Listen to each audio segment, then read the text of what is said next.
বাবা গো, আমার মা তো ঠিকই বলেছিল, এই যুগের বাবারা কন্যাকে হত্যা করে ফেলে। আমি তো বিশ্বাস করি নাই। ও বাবা, আমি তোমার কাছে হাত জোর করে বলতেছি, জীবনে আর কোনোদিন তোমার সামনে আসবো না, তোমাকে বাবা বলে ডাকবো না। বাবা গো, তুমি আমাকে সারিয়া দাও। আমার মুসলমান বাবাজি দাহিয়া কলবি বলে, নবী গো, আমার কোনো মায়া হয়ে নাই, মায়া হয়ে নাই। আমি আমার কন্যার দিকে একটা বড় পাথর নিক্ষেপ করলাম। আমার কন্যাটা বলে খালি বাবা, আর এদিক সেদিক ছুটাছুটি করে। এবার বাবা ডাক বন্ধ করিয়া দিল। মা মা বলে চিল্লাইতেছে, বলে মা গো, ও মা, তুমি না বলেছিলা তোমাদের বাবা, এই যুগের বাবারা ভালো না, কন্যাকে হত্যা করে ফেলে। মা গো, তোমার সন্তান জামিলা বড় বিপদের মধ্যে আছে। এই কথা বলে যখন আবার একটু আস্তে আস্তে সোজা হইলেন, হুজুর আমার তো কোনো মায়া হয় নাই। দাহিয়া কলবি বলে, হুজুর আমি আবার আমার কন্যার মাথার মধ্যে এমন বড় একটা পাথর মারলাম, সঙ্গে সঙ্গে মাথার মজ্জাগুলো বাড়ি হইয়া গেল। আমার মুসলমান বাবাজি, এই দাহিয়াতুল কলবি বলে, তিনিও কান্দেন, নবীও কান্দে। বলে হুজুর, আমি তখন তাকে দাফন করিয়া চলে আসলাম। আসার পরে যখন খাইতে বই, যখন ঘুমাইতে যাই, তখন আমার মেয়ের ওই কান্না মাখা ডাকটা শুনতে পাই, বাবা আমাকে তুমি আর মারিও না। বলেন হুজুর, আমার আল্লাহ কি আমাকে এই পরিমাণ গুনাহগুলো মাফ করবে নাকি আমি যদি কালিমা পড়ি? এবার আমার মায়ার নবী জানাইয়া দেয়, আরে দাহিয়াতুল কলবি, আমার আল্লাহর তো অনেক মায়া, আল্লাহ পাকের অনেক দয়া। আল্লাহ পাকের কাছে যেই ব্যক্তি খাঁটি ভাবে তওবা করে না, আমার আল্লাহ ওই ব্যক্তিকে খালি হাতে ফিরায় না, আমার আল্লাহ তাকে মাফ করিয়া দেয়। মুসলমান ভাইয়েরা আমার, দাহিয়া কলবি বলে, হুজুর আমি কালিমা পড়লাম, আমি তওবা করে নিলাম, বলেন বলেন এবার আমার আল্লাহ আমাকে মাফ করবেন কিনা? আমার মুসলমান বাবাজি, দাহিয়াতুল কলবি যেহেতু জাহিলি যুগে ছিল, এই জন্য জাহিলি যুগের রীতি রেওয়াজে কাজটা করেছে, যেরকম ঠিক কিনা?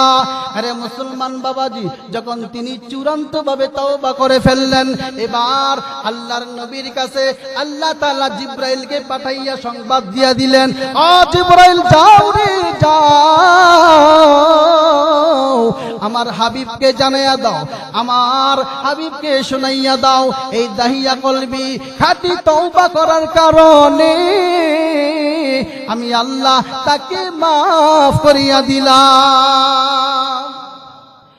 জিন্দেগি তোর যায় ফাঁকি দিয়া, জোরে কোন ঠিক কিনা? জিন্দেগি তো যায় রে ফাঁকি দিয়া রে সোনার আদম, জিন্দেগি তোর যায় ফাঁকি দিয়া। ও আদম রে,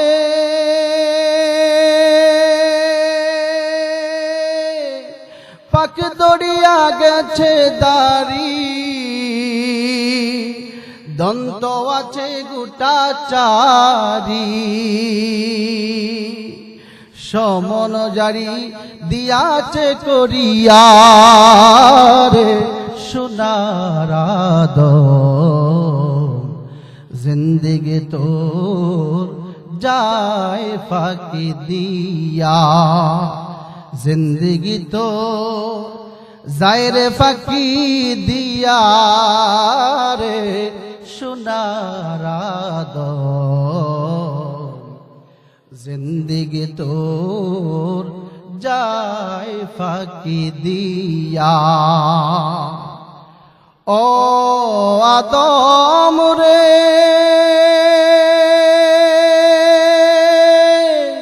কামিনীর ওই কুলেতে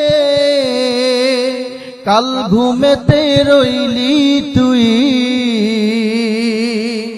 সারা নিশি কাটাইলি তুই ঘুমাইয়া ঘুমাইয়া ও আদরে কামিনীর ওই কুলেতে কাল ঘুমেতে রইলি তুই সারা নিশি কাটাইলি তুই ঘুমাইয়া ঘুমাইয়া রে সোনার জিন্দিগি তোর যায় ফাঁকি দিয়া জিন্দিগি তোর যায় রে ফাঁকি দিয়া রে সোনার জিন্দিগি তোর যায় ফাঁকি দিয়া বলেন না মারহাবা আমার মুসলমান বাবাজি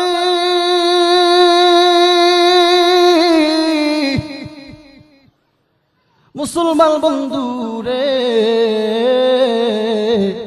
দিলের কানটা লাগাইয়া একটু শোনো সংক্ষিপ্ত সময়ের মধ্যে আমি তোমাদেরকে দুইটা কথা বলতে চাই মুসলমান বাবাজি আমার মায়ার হাদিস শরীফ থেকে আমার মায়ার নবীর হাদিস শরীফ থেকে আমি একটা হাদিস শরীফ পড়েছি আমি আপনাদের সামনে পড়েছি কালিমা সম্পর্কে একটা হাদিস আল্লাহর নবী জানাইয়া দেয় আল ঈমানু বিদউ ওয়া সাবউনা শুবা ফাআফদালুহা কওলু লা ইলাহা ইল্লাল্লাহ জোরে বলেন আল্লাহু আকবার মুসলমান বাবাজি নবী বলেন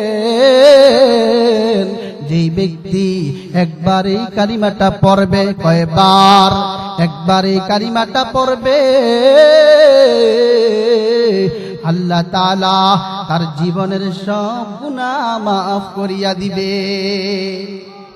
এই জন্য নবী বলেন আল ঈমানু বিদউ ওয়া সাবউনা শুবা ফাআফদালুহা কওলু লা ইলাহা ইল্লাল্লাহ আমার নবী জানাইয়া দেয় ঈমানের 70টির চাইতে বেশি শাখা প্রশাখা রয়েছে কয়টি জোরে কন্যা কয়টি শাখা প্রশাখা রয়েছে ঈমানের 70টির চাইতে বেশি শাখা প্রশাখা রয়েছে তার মধ্যে নবী বলেন সর্বোত্তম শাখা হলো কওলু লা ইলাহা ইল্লাল্লাহ এই বাক্যের উপরে সাক্ষী দাও আল্লাহ ছাড়া কোনো মাবুদ নাই হযরত মুহাম্মদুর রাসূলুল্লাহ সাল্লাল্লাহু আলাইহি ওয়াসাল্লাম আল্লাহ তাআলার প্রেরিত রাসূল কন্না সুবহানাল্লাহ মুসলমান বাবাজি এদিক সেদিক না তাকাই আমার দিকে একটু লক্ষ্য করুন নবী জানাইয়া দেয় এই জন্য যেই ব্যক্তি কালিমাটা পড়বে লা ইলাহা ইল্লাল্লাহ পড়েন না লা ইলাহা ইল্লাল্লাহ লা ইলাহা আরে মুসলমান বাবাজি আমার নবী বলেন যেই ব্যক্তি এই কালিমাটা একবার পাঠ করবে অথবা এই কালিমা বারবার পাঠ করবে তখন তার মুখ থেকে সবুজ পাখির ন্যায় সাদা দুইটি দানা বিশিষ্ট এমন একটা ফেরেশতা বের হয়ে যায় যার ডানাগুলো মুক্তা এবং ইয়াকুত পাথর দ্বারা খচিত একটা ডানা পূর্বে আর একটা ডানা পশ্চিমে বলেন না সুবহানাল্লাহ আমার বাবাজি আমার নবী বলেন ওই ডানা দুই দাঁড়া ওই ফেরেশতা আরশের দূর গোড়ায় চলে যায় কোথায় চলে যায় আরশের দূর গোড়ায় চলে যায় আরশের দূর গোড়ায় গিয়া এবার আরশ বহনকারী ফেরেশতাদের চতুর্পাশে মৌমাছির মতো গুনগুন গুনগুন করতে থাকে আমার বন্ধু রে নবী বলেন ওই আরশ বহনকারী ফেরেশতারা বলে, আরে গুনগুন গুনগুন করনেওয়ালা ফেরেশতা বন্ধ করো, আর সহ্য হয় না, আর সহ্য হয় না। এবার ওই গুনগুন করনেওয়ালা ফেরেশতা বলে, যতক্ষণ না এই কালিমাটা লা ইলাহা ইল্লাল্লাহ পাঠ করনেওয়ালা ব্যক্তিকে আল্লাহ ক্ষমা না করবে, ততক্ষণ পর্যন্ত আমি ফেরেশতার গুনগুন করা থামা হবে না, বন্ধ হবে না। কালিমার দাম না বেশি? জোরে কন না কেন? আস্তে কইলে বোঝা যায় এটার দাম নাই। কালিমার দাম কম না বেশি? আমার মুসলমান বাবাজি, এই জন্য নবী আমার ওই যে আরবের ময়দানে জাহিলিয়াতের যুগে কাফের বেঈমানদেরকে এইভাবে বয়ান করে শোনাইতেন। আমার মুসলমান বাবাজি, নবী কয়েকজন লোককে এইভাবে জমায়েত করিয়া কালিমার বয়ান করে শোনাইতেছেন। এরে আরবের লোকেরা, মক্কার লোকেরা, ভালো করে শুনিয়া নাও, যেই ব্যক্তি এই কালিমাটা, এই বাক্যটা একবার পড়বে, লা ইলাহা ইল্লাল্লাহ, যেই ব্যক্তি একবার পড়বে মুহাম্মাদুর রাসূলুল্লাহ, আমি ওই সত্তার কসম করে বলতেছি, যেই সত্তার হাতে আমি মুহাম্মাদের প্রাণ, বলেন আল্লাহু আকবার, যেই সত্তার হাতে আমি মুহাম্মাদের প্রাণ। আমার মুসলমান বাবাদের এদিকে তাকা, আমার মুসলমান বন্ধুগণ, নবী বলেন, যেই ব্যক্তি একবার এই কালিমাটা পাঠ করবে, আল্লাহ তাআলা তার জীবনের সব গুনাহ মাফ করিয়া দিবে। মুসলমান বন্ধুরে, এই কালিমাটা আপনারা সবাই চিনেননি? জোরে কথা কন না কেন?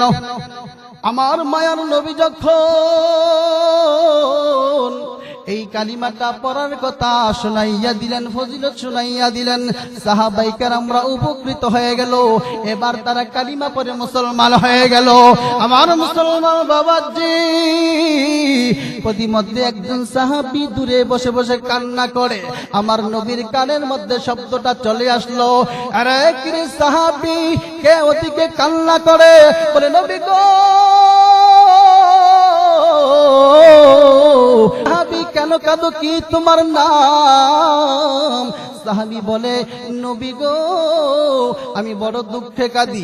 আপনি যখন কালিমার বয়ানটা করে শোনাইয়া দিলেন, ও নবী আমার, মায়ার নবী, আপনি যখন কালিমার ফজিলত শোনাইলেন, এই কালিমাটা পড়লে সকলের গুনাহ আল্লাহ মাফ করিয়া দিবেন। এরা মুসলমান বাবাজি, ওই লোকটা বলে, নবী গো, আমার তো বিশ্বাস হয় আমি ব্যতীত আল্লাহ তাআলা সকলকে ক্ষমা করিয়া দিবেন, বলেন না সুবহানাল্লাহ। কিন্তু নবীজি, আমি এত পাপী, আমাকে আমার রব ক্ষমা করবেন না? মুসলমান ভাইরা রে, ওই সাহাবী বলে, নবী গো, লম্বা কথা আমি আপনার কাছে এসে বলতে চাই। এবার মায়ার নবী অনুমতি দিয়া দিলেন। আরে সাহাবী, কি এমন দুঃখ তোমার অন্তরে, কি এমন ব্যথা তোমার অন্তরে? আরে সাহাবী, তুমি আমারে খুলিয়া কও। এবার ওই সাহাবীর নামটা বলে দিল। নবী গো, আমি হলাম দাহিয়াতুল কলবি, বলেন না সুবহানাল্লাহ। মুসলমান ভাইরা আমার, দাহিয়া কলবি বলে, নবী গো, আমি যখন ব্যবসা করতাম, দূর দেশে গিয়া ব্যবসা করতাম, আমি দূরে গিয়া ব্যবসা করতাম। আমি ব্যবসার কাজে দূরে চলে যাব 5 বছর 6 বছরের জন্য। আমি আমার এলাকার সমাজবাসীকে বলে দিলাম, আমি দূরে ব্যবসার কাজে যাব।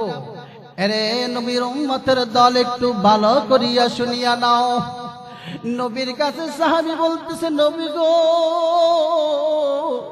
আমি দূরে ব্যবসার কাজে যাব, আমার বিবি আমার কাছে এসে বলতেছে, স্বামী গো, তোমার একটা সন্তান আমার গর্ভের মধ্যে আছে। বলো স্বামী, তুমি ব্যবসার কাজে দূরে চলে যাইবা, বলো আমি এই সন্তানটা কি করব? এরে মুসলমান বাবাজি, দাহিয়াতুল কলবি বলে, নবী গো, আমি আমার বিবিকে বললাম, বিবি আমার যদি কন্যা সন্তান হয় তাহলে তাকে নুন খাওয়াইয়া মাইরা ফেলবি, আর না হয় গলায় টিপা হত্যা করবি, আর না হয় জীবন্ত খাওয়াইয়া ফেলবি। আর যদি পুত্র সন্তান হয় তাহলে তাকে লালন পালন কইরা বড় করবি। আরে মুসলমান বাবাজি, এমন একটা বর্বরতার যুগ ছিল, জাহিলিয়াতের যুগ, যেই যুগের মধ্যে নারীদের কোনো সম্মান ছিল না। জোরে কোন ঠিক কিনা? মুসলমান ভাইয়েরা আমার, ওই সময়ের মধ্যে দাহিয়াতুল কলবি বলে, নবী গো, আমি ব্যবসার কাজে দূরে চলে গেলাম। 5-6 বছর পরে আমি আবার বাড়ির মধ্যে চলে আসি। বাড়ির মধ্যে এসে দেখি আমার গাটের মধ্যে একটা কন্যা সন্তান খেলাধুলা করে। এই কন্যা সন্তান দেখেই আমার বড় রাগ হয়ে গেল। আমি আমার বিবিকে গর্জন দিয়া বললাম, বিবি গো, বলো বলো এই সন্তানটা কার? আমার বিবি বলে, স্বামী গো, এটা হলো আমাদের সন্তান। বলেন না সুবহানাল্লাহ। মুসলমান বাবাজি, তার আগেই তার মা, কন্যা সন্তানের মা, জামিলার মা বলে দিয়েছে, মেয়ে আমার, এমন একটা জাতির মধ্যে তুমি আসছো, এমন একটা সময়ের মধ্যে আসছো যেই যুগে নারীদের মা কোনো সম্মান নাই রে হতভাগী। এরে হতভাগী, এমন সময় বাবারা তার কন্যা সন্তানকে মাইরা ফেলায়। এইভাবে মা তার মেয়েকে বলে দিলেন। এবার দাহিয়াতুল কলবি খাবার দাবার শেষ করিয়া ঘুমায় গেল। এবার বিবিকে বলতেছে, বিবি গো, আমি কেন তোমার যে বলতেছিলাম এই কন্যা সন্তানটাকে তুমি হত্যা করতে কেন করো নাই?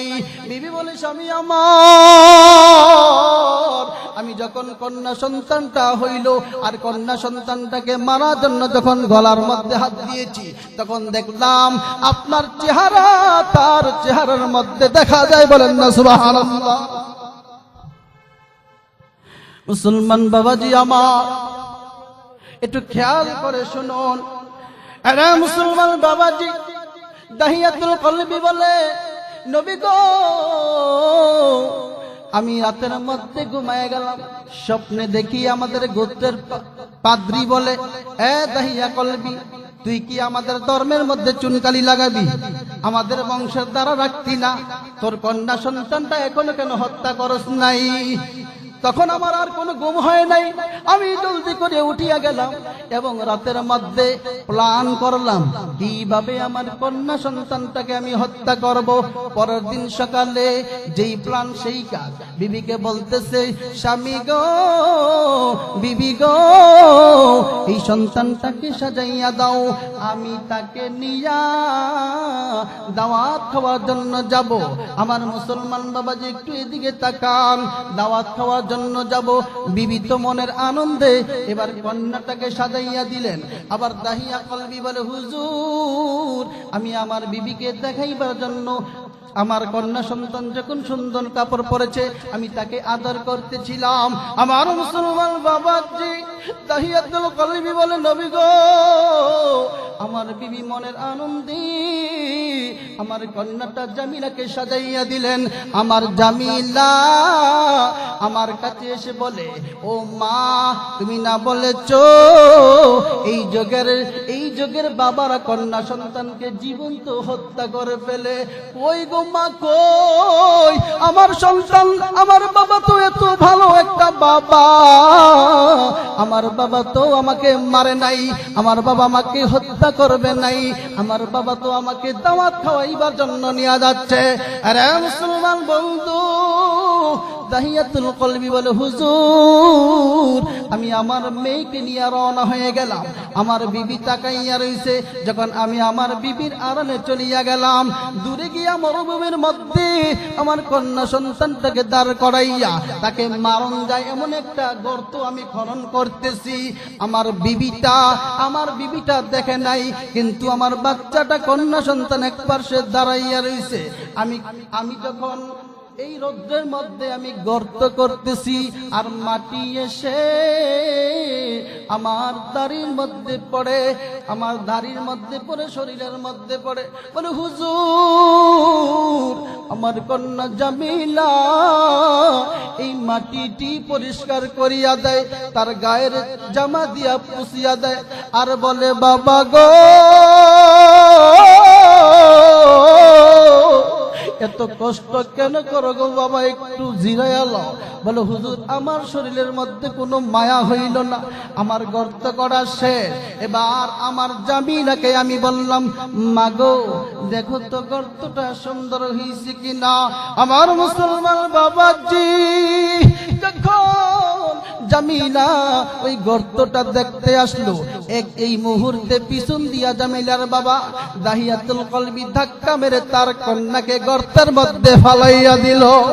আমার মুসলমান বাবাজি জামিলা ওই গর্তের মধ্যে পড়িয়া সঙ্গে সঙ্গে জামিলার কপালটা পাটিয়া গেল। আমার মুসলমান বাবাজি জামিলা ডাক দিয়ে বলে, বাবা এটা কেমন দাওয়াত তুমি আমায় খাওয়াইতেছো বাবা গো। আমার মা তো ঠিকই বলেছিল, এই যুগের বাবারা কন্যাকে হত্যা করে ফেলে। আমি তো বিশ্বাস করি নাই। ও বাবা আমি তোমার কাছে হাত জোর করে বলতেছি, জীবনে আর কোনোদিন তোমার সামনে আসবো না, তোমাকে বাবা বলে ডাকবো না। বাবা গো তুমি আমাকে সারিয়া দাও। আমার মুসলমান বাবা যে দাহিয়া কলবি বলে, নবী গো আমার কোনো মায়া হয়ে নাই। আমি আমার কন্যার দিকে একটা বড় পাথর নিক্ষেপ করলাম। আমার কন্যাটা বলে খালি বাবা, আর এদিক সেদিক ছুটাছুটি করে। এবার বাবা ডাক বন্ধ করিয়া দিল, মা মা বলে চিল্লাইতেছে। বলে, মা গো ও মা তুমি না বলেছিলা তোমাদের বাবা এই যুগের বাবারা ভালো না, কন্যাকে হত্যা করে ফেলে। মাগো তোমার সন্তান জামিলা বড় বিপদের মধ্যে আছে। এই কথা বলে যখন আবার একটু আস্তে আস্তে সোজা হইলেন, হুজুর আমার তো কোনো মায়া হয় নাই। দাহিয়া কলবি বলে, হুজুর আমি আবার আমার কন্যার মাথার মধ্যে এমন বড় একটা পাথর মারলাম, সঙ্গে সঙ্গে মাথার মজকগুলো বাড়ি হইয়া গেল। আমার মুসলমান বাবাজি এই দাহিয়াতুল কলবি বলে, তিনিও কান্দেন, নবীও কান্দে। বলে, হুজুর আমি তখন তাকে দাফন করিয়া চলে আসলাম। আসার পরে যখন খাইতে বই, যখন ঘুমাইতে যাই, তখন আমার মেয়ের ওই কান্না মাখা ডাক্তার শুনতে পাই, বাবা আমাকে তুমি আর মারিও না। বলেন, হুজুর আমার আল্লাহ কি আমাকে এই পরিমাণ গুনাহগুলো মাফ করবে নাকি আমি যদি কালিমা পড়ি? এবার আমার মায়ার নবী জানাইয়া দেয়, আরে দাহিয়াতুল কলবি আমার আল্লাহর তো অনেক মায়া, আল্লাহ পাকের অনেক দয়া। আল্লাহ পাকের কাছে যেই ব্যক্তি খাঁটি ভাবে তওবা করে না, আমার আল্লাহ ওই ব্যক্তিকে খালি হাতে ফিরায় না, আমার আল্লাহ তাকে মাফ করিয়া দেয়। মুসলমান ভাইয়েরা আমার, দাহিয়া কলবি বলে, হুজুর আমি কালিমা পড়লাম, আমি তওবা করে নিলাম, বলেন এবার আমার আল্লাহ আমাকে মাফ করবেন কিনা? আমার মুসলমান বাবাজি দাহিয়াতুল কলবি যেহেতু জাহিলি যুগে ছিল, সেই জন্য জাহিলি যুগের রীতি রেওয়াজে এই কাজটা করেছে, যেরকম ঠিক কিনা? আরে মুসলমান বাবাজি যখন তিনি চূড়ান্ত ভাবে তওবা করে ফেললেন, এবার আল্লাহর নবীর কাছে গেছে। আল্লাহ তাআলা জিবরাইলকে পাঠাইয়া সংবাদ দিয়া দিলেন, ও জিবরাইল যাও রে যাও, আমার হাবিবকে জানাইয়া দাও, আমার হাবিবকে শোনাইয়া দাও, এই দাহিয়া কলবি খাঁটি তওবা করার কারণে আমি আল্লাহ তাকে মাফ করিয়া দিলাম। ভাইরা আমার, সময় তো নাই, আজান হয়ে গেছে। এই অল্প সময়ের মধ্যে আপনাকে সংক্ষিপ্ত সময়ের যে কথাগুলো বললাম তার মূল কথা হলো, আমরা জীবনে যত পাপে করি না কেন, যদি খাঁটি তওবা করি যে আল্লাহ জীবনে যা করেছি আর করব না, জীবনে যত অন্যায় করেছি এই মাহফিল থেকে আজকে থেকে আল্লাহ আমি তওবা করলাম, আর নামাজ ছাড়বো না, বেপরদায় চলবো না, জবান দিয়া মিথ্যা বলবো না, জবান দিয়া হারাম খাইবো না। আল্লাহ গো, আমি তো মরতে হবে, মরার পরে আবার তোমার সামনে যাইতে হবে। এখন না দুনিয়া তোমার জমিনে আসি, কিন্তু মরার পরে তোমার সামনে হাজির হইতে হবে। ওই দিন তুমি আমাকে পাপী কইয়া ডাক দিও না। আমি চূড়ান্ত তওবা করলাম, আর জীবনে কোনোদিন গুনাহ করব না। যদি এইভাবে কোন ব্যক্তি গুনাহ করার পরে আল্লাহর কাছে তওবা করে নেয়, আল্লাহ তাআলা তার পিছনের সমস্ত গুনাহগুলো ক্ষমা করিয়া দেয়। বলেন না আমিন। ভাইরা আমার, এই জন্য গুনাহ করার পরে চুপ থাকেন না, আল্লাহ তাআলার কাছে তওবা করবেন। আল্লাহ পাক রব্বুল আলামিন আমি সহ এই সংক্ষিপ্ত সময়ের মধ্যে যে কথাগুলো বললাম আমাদের সকলকে চূড়ান্তভাবে কবুল করে নেন এবং আমল করার তৌফিক দান করেন। বলেন আমিন। ওমা